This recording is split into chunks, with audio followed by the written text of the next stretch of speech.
Jak se tvoří perfektum a préteritum nepravidelných sloves, prosím tě? Nepravidelná slovesa tvoří nepravidelné příčestí minulé, což se tedy promítne v perfektu. Ich habe gewonnen. Zvítězil jsem. Wir haben verloren. Prohráli jsme. Du bist gekommen. Přišel jsi. Sie sind verschwunden. Zmizeli. Aha, pomocné sloveso je stejné, ale příčestí je nepravidelné. Ano, přesně tak. Když se podíváš na jeho tvary, co mají společného? No, mají předponu G, ale na konci nemají T, ale N. Přesně tak. To je právě společnou vlastností pro příčestí nepravidelných sloves. Příčestí sloves pravidelných končí naproti tomu vždy na T.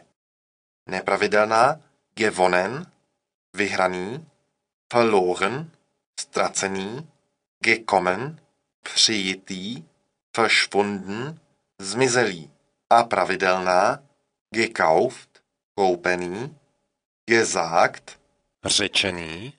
gehört, slyšený, gemacht, udělaný.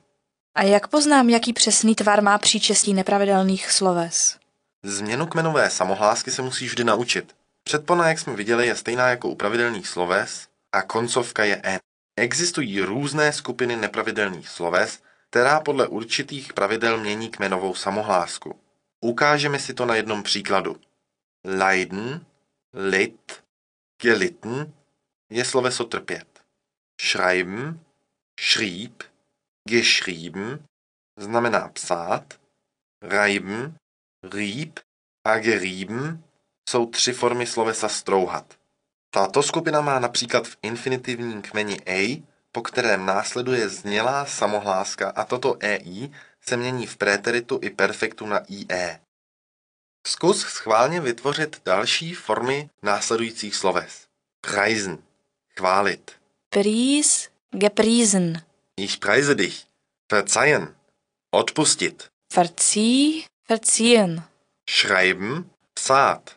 Schrieb, geschrieben. Dobře, na ukázku si uvedeme některé další skupiny těchto sloves. Leiden, litt, gelitten, trpět. Gießen, goss, gegossen. Lied, finden, fand, gefunden. Nalézt, essen, aß, gegessen, jíst. Jak vidím, tak tomuto schématu vždy odpovídá změna hlásky příčestí. A jak poznám, jaká změna tam je? A je těch skupin hodně? Je jich velké množství. Nebylo by k ničemu si je teď všechny vyjmenovávat. Stejně by sis na poprvé nezapamatovala všechny. Slovesa nepravidelná se musíš učit postupně a potom si je začneš podle těchto hláskových změn automaticky uvědomovat. A proč si to tady ukazujeme? Abys viděla princip a uměla utvořit tvary minulých časů nepravidelných sloves, když ti řeknu jejich hláskovou změnu. Například bitten, prosit, i, a, bitten, bat, gebeten. Jak vidíme na schématu, první písmeno značí samohlásku v infinitivu, druhé v préteritu a třetí v příčestí minulém.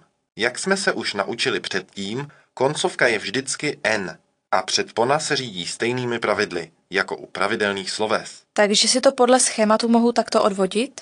Přesně tak. Na závěr si tedy zkusíme tvořit tvary minulých časů nepravidelných sloves. Nejprve ti řeknu schéma změn hlásek. Schweigen, mlčet, ei, ie, ie. Schweigen, schwieg, geschwiegen. Laufen, běžet, a, ie, a. Laufen, lief, gelaufen. Fließen, téct, ie, o. Fließen, floss, geflossen. Saufen, zart, a, o. Saufen, sof, gesoffen. Chyba. A se mění na O v obou případech, ale je krátké. Proto, abychom ho také mohli krátce vyslovovat, musíme zdvojit koncové F. Kdybychom ho nezdvojili, četlo by se dlouze a to ve schématu není. Saufen, saat, o. Saufen, sof, gesoffen. Správně. Zbývá nám ještě si to stručně zopakovat. Časování nepravidelných sloves je nepravidelné.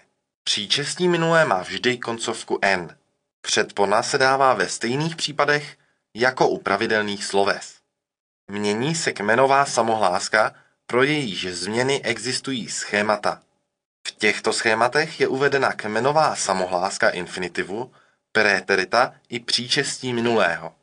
Tato schémata nám pomohou při určování tvarů sloves, protože platí pro celé slovesné skupiny.